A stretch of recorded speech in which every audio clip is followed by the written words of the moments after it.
बिस्मिल्लाहिर्रहमानिर्रहीम। दिलों की इमारतों में कहीं बंदगी नहीं, पत्थर की मस्जिदों में खुदा ढूंढते हैं लोग। अस्सलाम वालेकुम दोस्तों, प्रोफेसर हकीम अली वकास आपकी खिदमत में हाजिर है।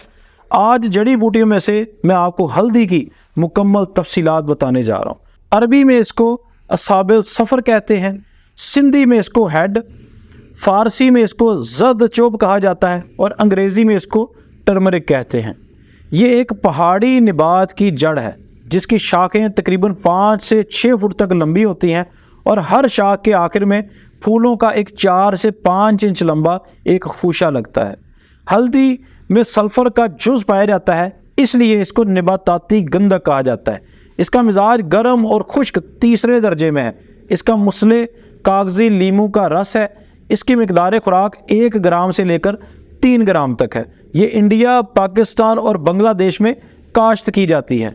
अब आपको इसके इस्तेमालात तफसील के साथ बताऊंगा। ये मुहल्लल और आम है, जिसका मतलब है कि ये अपनी क़ुव्वत तहलील और हरारत के बायस किसी भी उज़्व के वरम को ठीक कर सकती है।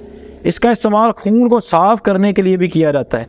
ये किसी भी तरह के ज़ख़म को ठीक करने में मदद देती है। इसके अलावा ये दर्द में तस्कीन देने वाली है। अगर किसी जगह पर चोट लग जाए तो हल्दी और चूने का लेप बनाकर लगाने से बहुत फ़ायदा होता है।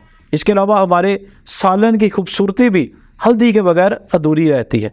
इसके ये तमाम फ़ायदे इसलिए हैं क्योंकि इसके अंदर मंदरजा झैल अज्जा पाए जाते हैं।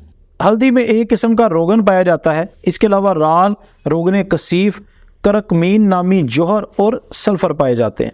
अब हल्दी से तैयार किया जाने वाला एक नुस्खा आपको बताऊंगा जो हमारा मामूल मतब भी है और हज़ारों मरीज़ों पर तजर्बा शुदा भी है।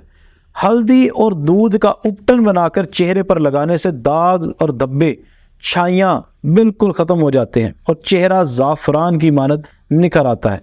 इस उपटन का मुकाबला कोई भी फेस पाउडर नहीं कर सकता, चाहे वो जितना मर्जी महंगा हो। इसके अलावा अगर आप किसी भी मर्ज़ में मुब्तला हैं और हमसे इलाज करवाना चाहते हैं तो स्क्रीन पर दिए गए नंबर्स पर रब्ता करें।